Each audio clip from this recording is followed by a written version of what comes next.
अस्सलामुअलैकुम। Bright sparks US academy के channel speak with knowledge में आपको खुश आमदीद। आज हम एक नया सब्जेक्ट शुरू करने जा रहे हैं और इस सब्जेक्ट का नाम है कंप्यूटर। जब हम जनरल नॉलेज की प्रिपरेशन करते हैं तो उसमें हमें डिफरेंट सब्जेक्ट्स को डिफरेंट वे में तैयार करना पड़ता है। और अगर हम जनरल नॉलेज की बात करें तो उसमें तकरीबन 9-10 सब्जेक्ट आ जाते हैं, जिसको थोड़ा थोड़ा मिला के जो है वो 100 नंबर का पेपर बनता है, जब पूरा एक जनरल नॉलेज का पेपर लिया जाता है आपसे। और अगर आप इससे हट के देखें, अगर आप बाकी जो सर्विसेज हैं जैसे कि एनटीएस का पेपर होता है, या आप देखें कि लोगों के केपीएससी में स्क्रीन आउट टेस्ट होते हैं पीएमएस से पहले। पंजाब में तो पीएमएस से पहले कोई स्क्रीन आउट टेस्ट नहीं होता, लेकिन केपीके में, सिंध में, बलूचिस्तान में वहाँ के जो सर्विस कमीशन है वो पहले एक स्क्रीन आउट टेस्ट लेता है, और जब आप उसका रिज़ल्ट आ जाता है, वो पास कर लेते हैं, तो आपको इजाज़त होती है कि आप फिर रिटन एग्ज़ाम में बैठ सकते हैं। तो पंजाब में तो ऐसा नहीं है, लेकिन केपीके में, सिंध में और बलूचिस्तान में ऐसा है। इवन कश्मीर में, आज़ाद कश्मीर में भी ऐसा है।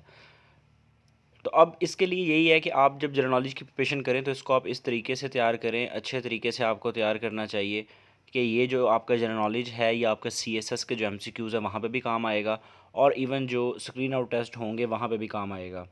और अगर आप कोई जनरल नॉलेज का पेपर दे रहे होंगे तो वहाँ पे भी काम आएगा। इवन आपको ये भी पता होना चाहिए कि डिफरेंट जो पोस्ट आती हैं एफआईए में, आईबी में, ठीक है, इंटेलिजेंस ब्यूरो में, और मिनिस्ट्री ऑफ डिफेंस में, कोई भी किसी भी किस्म का एफपीएससी से रिलेटेड पेपर हो, फेडरल बोर्ड ऑफ रेवेन्यू के पेपर हों, और वैसे भी एफपीएससी में जो सीट्स वगैरह आती रहती हैं, वहाँ पे एक रेशो जो है वो लाजमी एक दी जाती है कंप्यूटर की। या इसके अलावा जो जनरल नॉलेज हम कर रहे हैं पीपीएससी वाला, वो सिर्फ एक पीपीएससी जनरल नॉलेज तक महदूद नहीं है। वो हैं सवाल वो पीपीएससी के, लेकिन उनको घुमा फिरा के या किसी भी तरीके से या यहीं से ही उठा के वो आपको सवाल दे सकता है पेपर में। सो आपने जब तैयारी करनी होती है, आप इस तरीके से तैयारी करें कि आपकी हर चीज़ जो है वो एक सीक्वेंस के साथ तैयार हो। हर सब्जेक्ट को आपने लेके चलना होता है, और आपने जनरल नॉलेज को भी प्रिपेयर करना होता है जब आप सीएसएस या पीएमएस का एग्ज़ाम की तैयारी कर रहे होते हैं, क्योंकि इन चीज़ों का आपस में बहुत ज़्यादा लिंक है। सो हम कंप्यूटर को देखते हैं। कंप्यूटर जो है उसकी वेटेज बहुत ज़्यादा बढ़ चुकी है। कंप्यूटर की जो वेटेज है वो इस तरीके से बढ़ चुकी है, अगर पंजाब पब्लिक सर्विस कमीशन पे कोई सीट आती है जैसे कि जूनियर क्लर्क की, तो उनमें से बहुत सी सीटों पे ऐसा होता है कि वहाँ पे कंप्यूटर जब वो दिया जाता है, बड़ा वो प्रोफेशनल लेवल का कंप्यूटर जो है वो पूछ रहा होता है। और एक सीट होती है जूनियर कंप्यूटर ऑपरेटर या कंप्यूटर ऑपरेटर। इस तरह की जो सीट्स आती हैं, इनमें भी वो कंप्यूटर की रेशो ज़्यादा रखता है। और कंप्यूटर में भी आगे कुछ सेक्शंस होते हैं, जैसे कि इंटरनेट है, ईमेल है, या सोशल मीडिया। इनसे रिलेटेड 1 या 2 नंबर का सवाल हर मर्तबा पेपर के अंदर ज़रूर पूछा जाता है। अगर आप 7-8 नंबर का देखें पेपर के अंदर के 7-8 नंबर जो है कंप्यूटर के आ रहे हैं, उससे 2 से 3 नंबर उसको दिए होंगे उसने। फिर एमएस पावर पॉइंट जो है उसका 1 नंबर होगा। उसके अलावा जो है आपके पास एक्सेल है, उसके तकरीबन 2 नंबर होंगे। एक वो एमएस वर्ड से दे देगा, या वो नंबरिंग इस तरह चेंज करता रहता है, लेकिन उसका जो मोस्ट फेवरेट एरिया है जिसको ज़्यादा टच करता है वो एक्सेल है। तो इट मीन्स आपको ये चीज़ें अच्छे तरीके से तैयार होनी चाहिए। तो हम जो पहले स्टार्ट करने लगे, हम वर्ड को स्टार्ट करने लगे हैं। इसमें मैंने क्या किया है, इसमें जो डिफरेंट टॉपिक्स हैं, ठीक है, उनको मैंने पहले डिवाइड किया सेक्शन में, ठीक है, उनको मैंने सेपरेट कर लिया, और सेपरेट करके उनके जो रिलेटेड, उनसे रिलेटेड जो इंपॉर्टेंट सवाल हैं जो पीपीएससी में पूछे जा सकते हैं, वो मैंने जो है वो मतलब यहाँ पे लेक्चर में प्रिपेयर करके आपको मैं एक लेक्चर दे रहा हूँ। तो आपने इसको साथ के साथ तैयार कर लेना है। आपकी पीपीएससी में जनरल नॉलेज की जो प्रिपरेशन होगी उसमें ये भी बहुत ज़्यादा इंपॉर्टेंट रोल प्ले करेगा। इवन जो पेपर्स होते हैं, जैसे कि तहसीलदार का पेपर, नए तहसीलदार का पेपर था, और सब इंस्पेक्टर और असिस्टेंट सब इंस्पेक्टर असिस्टेंट के जो पेपर आते हैं एएसआई के, ठीक है, सर्विस कोटा हो या ओपन मेरिट हो, इस तरह के जो एग्ज़ाम्स होते हैं उसमें भी कंप्यूटर बहुत ज़्यादा पूछा जाता है। तकरीबन 20-30 नंबर का जो है वो आपसे कंप्यूटर पूछा जाता है, इंग्लिश पूछी जाती है। इस तरीके से वो पैटर्न सेट करते हैं। सो हमारे पास जो पहला टॉपिक है वो है कि how to format a document in Word. अब इससे रिलेटेड जो है वो आपसे वो क्या पूछ सकता है सवाल, इससे रिलेटेड वो आपसे ये पूछ सकता है। इसका मेन जो मैंने टॉपिक आपको बताया वो था, ठीक है। और अब जो है हम इसमें पहला सेक्शन देखने जा रहे हैं कि फॉर्मेटिंग टूल बार। इसमें फॉर्मेटिंग टूल बार होता है, इससे रिलेटेड वो पेपर में क्या सवाल दे सकता है आपको। वो आपसे पूछ सकता है कि वो कौन सा टूल बार है जो वर्ड एप्लीकेशन में डिस्प्ले होता है बाय डिफ़ॉल्ट, ठीक है। 2003 की जो एमएस वर्ड थी, ठीक है, वो उसमें पूछ रहा है कि बाय डिफ़ॉल्ट जो है कौन सा जो है वो टूल बार जो है वो डिस्प्ले होता है। सो आपको पता होना चाहिए स्टैंडर्ड और फॉर्मेटिंग टूल बार जो हैं ये दोनों ही उसमें बाय डिफ़ॉल्ट शो होते हैं, ठीक है। तो ये बड़ा जो है ना वो इम्पोर्टेंट सा सवाल है, आपको इसके बारे में जो है वो पता होना चाहिए। तो अब आगे देखते हैं हम, इसमें एक मेन चीज़ और जो आएगी वो पूछता है कि how do U A double underline in word format tool bar. अगर आपने डबल अंडरलाइन करना हो किसी भी वर्ड को, किसी भी लफ्ज़ को फॉर्मेट टूल बार में, तो आप किस तरीके से करेंगे। तो आप क्या करेंगे, अंडरलाइन स्टाइल और डबल अंडरलाइन को आप प्रेस करेंगे, ठीक है। उस तरीके से आप क्या कर सकते हैं, आप इसको एक वर्ड को फॉर्मेट टूल बार में अंडरलाइन कर सकते हैं, ठीक है। तो ये आपको इस चीज़ को आप प्रैक्टिकली अगर कंप्यूटर को कोशिश करेंगे कि आप लैपटॉप ऑन करें और जो जो चीज़ें आपको अब बताई जा रही हैं आप उसको थोड़ा सा प्रैक्टिकली कर लें, आपको ये सवाल याद हो जाएंगे, रट्टा तो लग जाएगा लेकिन ये भूल भी सकते हैं। अगर आप लेकिन प्रैक्टिकली चीज़ों को कर लेंगे तो ये आपके लिए बहुत परफेक्ट हो जाएगा, आपको ये चीज़ें भूलेंगी नहीं। आगे हैं इसके बारे में कुछ इंटरेस्टिंग इन्फॉर्मेशन है कि जब आपने डबल अंडरलाइन एक्सेल में करना हो तो आप क्या करते हैं, आप ऐड डबल अंडरलाइन को करते हैं, तो उससे जो है वो जो कोई वर्ड होगा या कोई भी चीज़ होगी वो अंडरलाइन हो जाती है एक्सेल में। देखें सवाल एम एस वर्ड का पूछा गया है, सेक्शन हम एम एस वर्ड का कर रहे हैं, लेकिन मैंने आपको ये क्यों करवाया यहाँ पे, ये क्यों इन्फॉर्मेशन यहाँ पे दी है, ताकि जो चीज़ें लिंक करती हैं वो आपको याद रह जाएं। अब जब आपको अगर वो एक्सेल का पूछ लेता आपने कन्फ्यूज़ हो जाना था, लेकिन यहाँ पे आपको साथ ही बता देना मकसद यही था ताकि आपकी ये चीज़ जो है वो साथ ही क्लियर हो जाए। इसके अलावा नीचे एक और इन्फॉर्मेशन दी हुई है कि अगर आपने इसके छुटकारा हासिल करना हो डबल अंडरलाइन से वर्ड में, तो आप क्या कर सकते हैं, गेट रिड ऑफ। अगर आपने ये ख़त्म करनी हो या इससे जान छुड़ानी हो तो आप क्या करते हैं, आप ये एक की दबाएंगे, ठीक है, और उसके बाद जो है वो आप जो है वो उसको ख़त्म कर सकते हैं। सो ये दो चीज़ें जो आपको बताई हैं ये बड़ा इंपॉर्टेंट है, इनको भी आपने याद रखना है और आपको जो वो सवाल बताया गया आपने उसको भी बड़े अच्छे तरीके से तैयार कर लेना है। आगे चलते हैं जी हम नेक्स्ट क्वेश्चन की तरफ। वो कह रहा है कि where is draw table tool button in Word. क्या हम अगर देखें ड्रॉ टेबल टूल बटन जो है वर्ड में हमें कहाँ पे मिलता है, ये वर्ड लिखा गया है बाई मिस्टेक, ये वर्ड है, ठीक है। तो ये tables and formatting tool bar में ही पाया जाता है। और अगर हम 2007 की विंडो की उसके एम एस वर्ड की बात करें तो वहाँ पर कहाँ पर होता है, ये इंसर्ट टेबल के अंदर होता है, ठीक है। तो आपने ये भी डिफरेंस याद रखना है कि 2003 में जो ये रेड में लिखा हुआ है उसमें होता है, ठीक है। ये जो है ये आपको बताया गया है, ये वाला ये 2003 का है और ये आपको 2007 का बताया जा रहा है, तो आपने ये दोनों के डिफरेंस को भी याद रखना है। आगे चलते हैं हम अपने नेक्स्ट पार्ट की तरफ। अब हमारे पास दूसरा सेक्शन जो इसमें आ रहा है वर्ड डॉक्यूमेंट जो है, ठीक है, उसमें उसकी फॉर्मेशन जो होती है उसको उसका जो फॉर्मेट होता है उसमें हमारे पास दूसरा जो पॉइंट आ रहा है वो फॉर्मेट पेंटर का आ रहा है। तो इसमें हमारे पास देखते हैं हमें क्या दिया जा रहा है।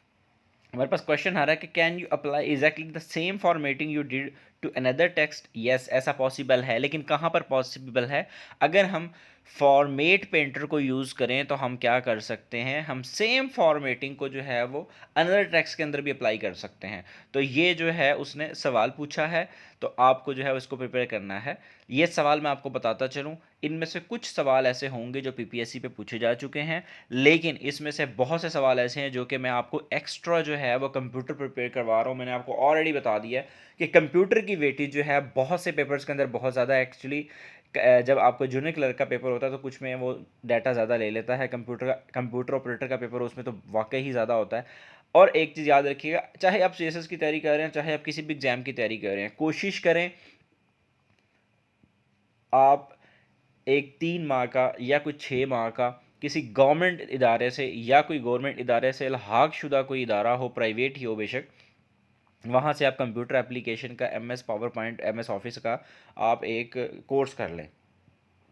क्योंकि अगर एक साल में 10 ऐड आते हैं जहाँ पे जूनियर क्लर्क की सीट होती हैं या कंप्यूटर ऑपरेटर की होती है, वहाँ पे वो बहुत ज़्यादा जो है वो आपसे क्या करता है, आपसे वो मांग लेता है कि आप डिप्लोमा शो करें, तो आप वहाँ पे एलिजिबल नहीं होते। फिर आपको करना ये होगा कि आप कोशिश करें कि आप किसी गवर्नमेंट इदारे से करें, प्राइवेट से गली मोहल्लों में जो एकेडमी बने होते हैं इनके लेटर को वो नहीं मानते होते।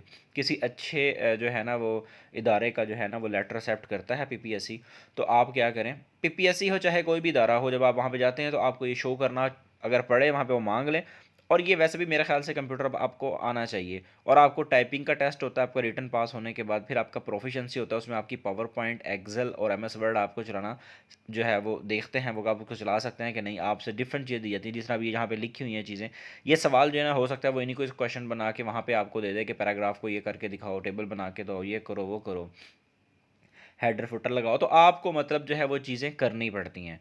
तो इसलिए मेरे ख्याल से कोई भी बच्चा जो है वो जो पीपीएससी अगर वो गवर्नमेंट जॉब लेना चाह रहा है, तो उसको या तो वो क्या करे, ये कंप्यूटर का कोर्स कर ले अभी से ही, या फिर उसको क्या चाहिए, वो कोशिश करे कि वो फिर जो है ना शॉर्ट हैंड का कोर्स कर ले। उसकी भी बहुत जॉब्स आती हैं स्टेनोग्राफर वगैरह की। ये दो अपॉर्चुनिटीज़ ऐसी हैं, अगर आप ये दोनों शॉर्टकट यूज़ कर लें तो आपके बहुत चांसेस हैं कि आप बड़ी सीट पे ना सही तो किसी छोटी सीट पे ज़रूर 6-7 महीने में, 8 महीने में, साल में एडजस्ट हो सकते हैं जॉब के लिए।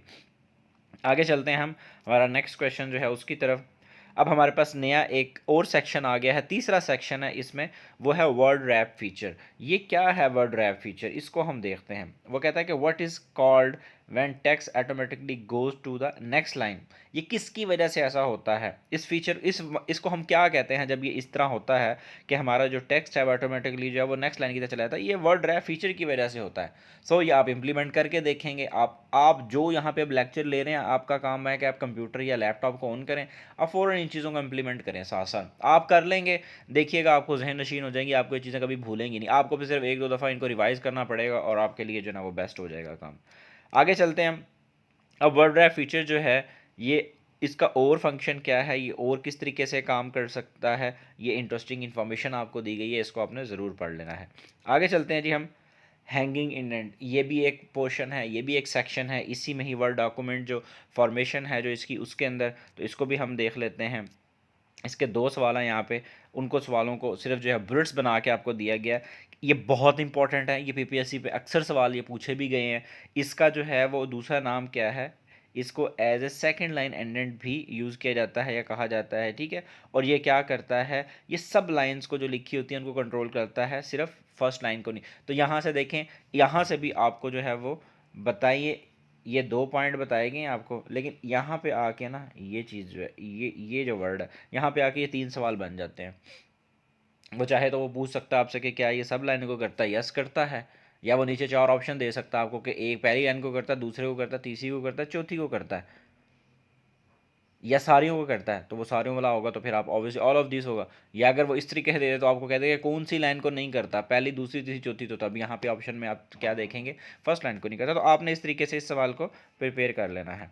आगे चलते हैं जी हम। हमारे पास जो फिफ्थ सेक्शन आ रहा है, इसमें देखें एक मेन टॉपिक था, उसके अंदर मैंने सेक्शंस बना दिए आपकी आसानी के लिए, ऐसा किया। वरना अगर मैं चाहता तो ये कितने सवाल पीछे मैंने कि 8 सवाल है, मैं 8 के 8 सवाल लिख के और आपको मैं लेक्चर दे देता, कहता कि चलो जी इसको तैयार कर लें, लेकिन उसका फ़ायदा नहीं होना था। आपको सेक्शंस बना के दिया, आपको पूरा टॉपिक समझाया, आपको बताया कि ये टॉपिक है मेन, उसमें आगे ये सब टॉपिक्स बन रहे हैं, ये आगे जो है ना ये मतलब फीचर्स हैं, ये इसके ये फंक्शंस हैं, इनको अब इस तरीके से इम्प्लीमेंट करते हैं। अब आपका इम्प्लीमेंट करना आपका काम है। अब मैं हर किसी के पास आके उसके पास कंप्यूटर लेके या लैपटॉप लेके मैं उसको समझाने से तो रहा, तो ये चीज़ें करनी आपने खुद हैं। तो लेकिन करनी कैसे हैं, ये आपको तरीका बता दिया गया है। इस तरीके से आप चीज़ों को याद भी रखेंगे तो आपको याद भी रहेंगी। आगे चलते हैं, करैक्टर फॉर्मेटिंग क्या होती है। करैक्टर फॉर्मेटिंग अगर हम देखें तो ये क्या है, ये कौन सा ऐसा फीचर होता है कि जो है वो लेटर्स को चेंज करता है, नंबर्स को, पंक्चुएशन मार्क्स को, सिंबल्स को जो अपीयर हो रहे होते हैं स्क्रीन पे और प्रिंटर में, ठीक है।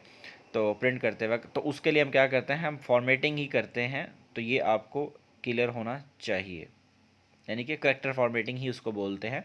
तो ये भी पॉइंट आपने अपने जहन में रख लेना। उसके बाद जी सर्टेन पेज फॉर्मेशन जो होती है वो क्या होती है, ये एक अलग सेक्शन है, इसमें डिफरेंट फंक्शंस होते हैं, ठीक है जी। अब ये क्या है, वो कौन सा पोर्शन है डॉक्यूमेंट का जहाँ पर आप क्या करते हैं, सर्टेन पेज फॉर्मेशन जो है वो अप्लाई की जाती है, जहाँ से, यानी कि कहाँ पर ये ऑप्शन अवेलेबल होती है, ठीक है। ये सेक्शन में अवेलेबल होती है।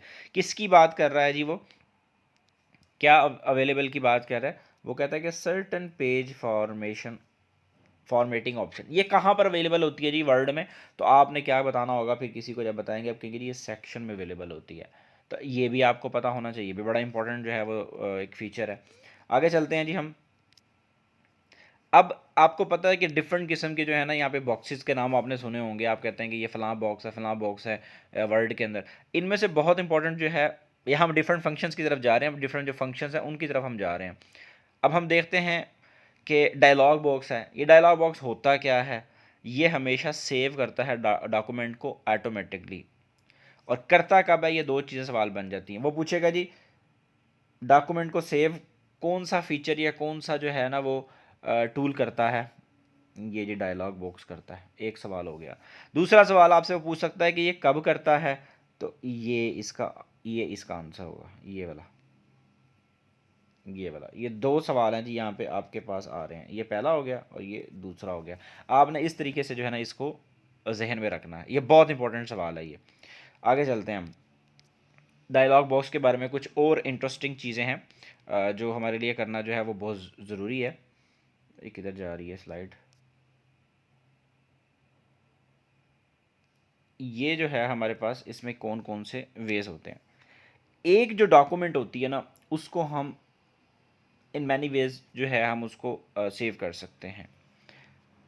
नंबर वन, 3 वेज में। ठीक है जी, ये डायलॉग बॉक्स के अंदर ही आपको इंफॉर्मेशन दी जा रही है। ठीक है, उसके बाद जो है आपने करना कैसे है, ये भी आपको अलग से सवाल आ सकते हैं। आपने ये नहीं समझना कि यहाँ पे डू यू नो जो दिया हुआ है ये इंटरेस्टिंग इन्फॉर्मेशन दी हुई है, ऐसा नहीं है। ये भी सवाल ही होते हैं। ठीक है, सवाल ही आने होते हैं। मैंने बस इस तरह डू यू नो में डाल दिए होते हैं। ठीक है, इस तरह बना दिया ताकि आपके लिए चीज़ें कुछ इंटरेस्टिंग हो जाएं, आप बोरिंग ना फील करें आप लेक्चर ले रहे हो। सही है, तो इसलिए इस तरह की चीज़ें दी जाती हैं आपको। डबल बॉक्स जो है वो बॉक्स जो है वो कहाँ पर अवेलेबल होता है? वो सेव टैब के ऊपर होता है। तो इसी तरीके से बाकी चीज़ें जो हैं वो पता होना चाहिए आपको। और यहाँ पे सबसे इंपॉर्टेंट चीज़ जो ऑटो रिकवर के बारे में आ रहा है, ये किसको ऑटो रिकवर कहा जाता है ये आप यहाँ से पढ़ लेंगे। ये पूरी इन्फॉर्मेशन ये आपके लिए ही गिवन है, आपने इसको पढ़ लेना है। यहाँ से अच्छे तरीके से पढ़ के आप चाहें तो खुद से कुछ सवाल बनाना चाहें तो सवाल बना सकते हैं, और अगर आप चाहें तो इन्हीं को ही पढ़ लें और इन्हीं को ही याद कर लें और साथ में कुछ इसकी इम्प्लीमेंटेशन कर लें। आपको ये कभी भी नहीं भूलेगा। आप लोगों में से कोई कितना भी एक्सपर्ट क्यों ना हो जो कहता है कि मैं बहुत एक्सपर्ट हूँ, रट्टेबाज हूँ मैं, लेकिन वो यहाँ पे आके फ़ेल हो जाएगा। कंप्यूटर की बहुत सी ऐसी टर्मिनोलॉजीज़ या कुछ ऐसी चीज़ें हैं जहाँ पे आके आपको कन्फ्यूजन होती है और आप चीज़ें भूल जाते हो, मिक्स हो जाती हैं। आगे चलते हैं जी हम नेक्स्ट पार्ट की तरफ। नेक्स्ट क्या है? अच्छा, एक इंपॉर्टेंट रीड आई है जी, ये बहुत इंपॉर्टेंट सवाल है वैसे, कि हम जो शॉर्टकट की कौन सी यूज़ करते हैं to display save as dialog box in Excel. ये एक्सेल की बात हो रही है, आपने ये पॉइंट यहाँ पे याद रखना है। यहाँ पे हमारे पास जो बात की गई है ये एक्सेल की बात की गई है, तो आपने इसको भी पॉइंट को याद रख लेना है। वर्ड की हम लेक्चर ले रहे हैं लेकिन यहाँ पे कुछ एक्सेल के पॉइंट्स इसलिए दिए जा रहे हैं क्योंकि चीज़ें जो हैं वो एक दूसरे से मिलती जुलती हों, सवाल मैच करते हों, लिंक्ड होते हों, तो मैं उनको साथ में यहाँ पे प्रोवाइड कर देता हूँ ताकि आप उनको अच्छे तरीके से याद कर लें या देख लें। आगे चलते हैं हम नेक्स्ट क्वेश्चन की तरफ। ऑटो सेव के नाम से एक फ़ीचर होता है, एक टूल होता है, वो किस लिए यूज़ होता है? ये एक ऐसा फ़ीचर होता है एमएस ऑफिस के अंदर जो कि सेव करता है डॉक्यूमेंट को ऑटोमेटिकली। हमने पीछे बात की है, ठीक है, ऑटो सेव भी इसको बोलते हैं। सो ये वही फ़ीचर है जिसकी हम सारी पीछे बातें करके हैं, ठीक है। इसको ऑटो सेव भी बोला जाता है, तो आपने इसको जो है वो जहन में रखना है, भूलना नहीं है। आगे चलते हैं, कुछ और सवाल हैं इंसर्ट मेन्यू के बारे में। इंसर्ट मेन्यू भी एक टूल है, ठीक है, और ये भी बड़ा इंपॉर्टेंट जो है वो कंसिडर किया। आपने इसको लाजमी जो है ना वो टैब उसको निकाल के एमएस वर्ड में देखना कि ये कहाँ पर होता है, इसकी लोकेशन कहाँ पर, और इसमें क्या क्या चीज़ें अवेलेबल होती हैं, ठीक है ना। अगर आपने सिंबल डायलॉग बॉक्स जो है ना वो लेना है, ठीक है, तो आप किस चीज़ के ऊपर क्लिक करेंगे? आप सिंबल पे करेंगे, लेकिन ये होता कहाँ पर है? ये इंसर्ट मेन्यू में होता है, ठीक है। उसके बाद आपसे पूछ रहा है कि इंसर्ट मेन्यू में कौन कौन से ऑप्शन अवेलेबल होते हैं जो मेन जो हैं। अब ये चार्ट है, इसके बारे में ज़्यादा सवाल आते हैं पेपर में, आते हैं, आ नहीं सकते, आते हैं पीपीएससी पे। क्लिप आर्ट के बारे में अलहदा आते हैं, वर्ड आर्ट के बारे में अलहदा सवाल पूछ लेता है, वो 2-3 सवाल इस तरह करके इनके बारे में आते हैं। अब इनके बारे में अगर एक एक दो दो तीन तीन सवाल पेपर में आए हुए हैं तो इट मीन इंसर्ट मेन्यू के बारे में भी आए होंगे। तो ये सेक्शन बहुत इंपॉर्टेंट है, मैं ऑलरेडी बता चुका हूँ। एक सवाल जो मैंने पिछले दिनों पेपर में देखा पीपीएससी पे 2021 के पेपर में था मेरे ख्याल से, उसने ये सवाल पूछा हुआ था जी आपसे। इसने पूछा हुआ था कि कौन सा ऑप्शन है जो अवेलेबल नहीं होता है एमएस वर्ड इंसर्ट ऑप्शन में, तो वो जनाब ग्राफ होता है जो अवेलेबल नहीं होता, ठीक है। तो ये यहाँ पर जो मैंने आपको चीज़ें बताई हैं इनको आपने अच्छे तरीके से देख लेना है। और प्रिपेयर कर लेना है, क्योंकि ये वो सवाल हैं जो कि क्लिप आर्ट, चार्ट जो है, और उसके बाद वर्ड जो है आर्ट, ठीक है, इनके बारे में सवाल ऑलरेडी एक एक दो दो नंबर के आए हुए हैं। वो क्या क्या सवाल हैं वो हम आगे जाके डिस्कस करेंगे जब हम पूरे चीज़ों को अच्छे तरीके से करेंगे। सो ये पार्ट भी आपका क्लियर हो गया। आगे चलते हैं हम। वो पेस्ट स्पेशल फीचर की बात कर रहा है कि अगर इसको हमने यूज़ कर रहा हो विद द हेल्प ऑफ की, तो हम कैसे यूज़ करेंगे। Control plus alt plus V, ये की यूज़ कर सकते हैं हम। अब ये वो सवाल है जो कि बहुत ही यूनिक सा है, लोगों को नहीं पता होता, ठीक है। अब ये आपको पता होना चाहिए कि कौन सा ऐसा फीचर है जो हमें हेल्प करता है to insert the contents of the clipboard as text without any formatting. अब ये सवाल पीपीएससी में नहीं आया हुआ, लेकिन मेरा यहाँ पे लिखने का बताने का मकसद क्या है, सिर्फ ये मकसद है ताकि आप इसको अच्छे तरीके से देख लें, मे भी कभी वो पेपर में दे दे, क्योंकि इसमें की यूज़ हो रही है और की वाले क्वेश्चंस वो नहीं छोड़ता कभी भी, की वाले क्वेश्चंस वो लाजमी पूछता होता है। तो आपको ये याद होना चाहिए। अब अगर इसको आप इम्प्लीमेंट कर लेंगे, प्रैक्टिकली कर लेंगे, तो आपको ये भूलेगा नहीं। आगे चलते हैं हम टूल मेन्यू के बारे में। टूल मेन्यू भी इंपॉर्टेंट मेन्यू कंसिडर होता है, ठीक है। इसमें क्या दो सवाल हैं। टेक्स्ट बाउंड्री की बात हो रही है इसके अंदर, ये कहाँ पर डिस्प्ले होती है, ठीक है, ये यहीं पे इसी में ही डिस्प्ले होती है टूल मेन्यू में, ठीक है। और वर्ड कमांड यानी कि टूल मेन्यू की ही बात हो रही है। ये क्या डिस्प्ले करता है, ये नंबर, वर्ड्स को, ठीक है, करैक्टर्स को, लाइंस को, पेजेस को और पैराग्राफ्स वगैरह को जो है डिस्प्ले करने के लिए यूज़ करते हैं हम इसको। आपसे कोई पूछे अगर कि जी हम कौन सा जो है वो टूल यूज़ करते हैं, किस मकसद के लिए, नंबर ऑफ वर्ड्स और number of characters, lines, pages, graphs वगैरह जब हमने शो करने हों, तो उसको हम क्या कहते हैं, टूल मेन्यू कहते हैं, या वर्ड काउंट कमांड भी कहा जाता है इसको। तो आपने इसको क्या करना है, इसको भी अपने जहन में रखना है, इसको प्रिपेयर कर लेना है। मैं आपको फिर कह रहा हूँ, मैं जितना मर्जी अच्छा समझा लूँ यहाँ पे, जितना मर्जी एक्सप्लेन कर दूँ, बता दूँ, आपको ये चीज़ें उस वक्त तक कवर नहीं होंगी जब तक आपने इसको इम्प्लीमेंट नहीं कर लेना। कोई बंदा कहे कि मैं कंप्यूटर को रट्टा मार लूँगा, बहुत मुश्किल है। आगे चलते हैं। स्केल ड्रॉप डाउन बॉक्स, ये भी एक होता है। अब ये किस तरह है, आपको ये प्रैक्टिकली चीज़ें नहीं आती होंगी, आप इसको इम्प्लीमेंटेशन चीज़ों की नहीं करेंगे, आपको ये नहीं समझ आएंगी। आप हाँ यहाँ पे लिखी हुई हैं आपको सवाल इस तरीके से, एक टॉपिक था उसको मैंने डिवाइड कर दिया डिफरेंट उसके अंदर क्या कहते हैं फीचर्स में, उनको अलग अलग फीचर्स कर दिए, या कुछ एक्स्ट्रा मैंने यहाँ पे देखे हैं, आपको टूल्स वगैरह के बारे में बता दिया है, ये भी आपको दे दिया उसी टॉपिक के अंदर ही। लेकिन बात करने का मकसद ये है कि आप इनको, अगर इसमें इसके ऊपर कमांड लेना चाहते हैं, तो आप काइंडली इसको प्रैक्टिकली थोड़ा सा काम करें। कुछ भी नहीं होगा, सिर्फ 10-15-20 मिनट लगेंगे आपको, बस आप सीख जाएंगे और आपको याद रहेगा। एक दो दफ़ा आप कर लेंगे, आपको याद रहेगा। आगे चलते हैं। मैक्सिमम जो स्केल परसेंटेज होती है, जो स्केल ड्रॉप डाउन बॉक्स की कितनी होती है, वो 200 होती है। ये सवाल कभी पूछा नहीं गया, लेकिन आपको बताने का मकसद ये है कि अगर कभी आ जाए इस सेक्शन में सवाल, तो ये भी आ सकता है। अच्छा जी, आगे चलते हैं। मार्जिन बड़ा इंपॉर्टेंट है। ये मार्जिन क्या है, ये पेज सेटअप जो है फाइल मेन्यू में अगर जाके देखें तो वहाँ से हम इसको जो है वो करते होते हैं, ठीक है।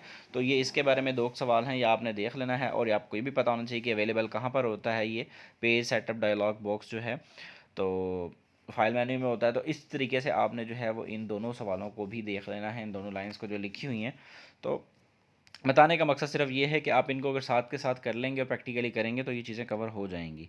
आगे है जी डिफ़ॉल्ट फॉल्ट मार्जिन्स के बारे में है, ठीक है। ये कितना होता है, ये तकरीबन 1.27 होता है। ये इतना इंपॉर्टेंट सवाल है कि पीपीएससी के ऊपर मैंने खुद इसको 5-6 मरतबा देखा हुआ इस सवाल को, ठीक है। वो कहता है कि लेफ़्ट जो डिफ़ॉल्ट मार्जिन है वो कितना होना चाहिए, ठीक है। तो ये जो है इतना इंपॉर्टेंट सवाल है कि ये मैंने कई दफ़ा पेपर्स के अंदर देख चुका हूँ। मैं ये 21 के पेपर में भी 2 दफ़ा मेरे ख्याल से ही आया है। और टॉप और बॉटम का मार्जिन कितना होता है, वो 1 इंच का होना चाहिए। तो आपने इनको क्या करना है, अच्छे तरीके से देख लेना है और प्रैक्टिकली इसका वर्क कर लेना, ताकि आपको ये भूल लेना।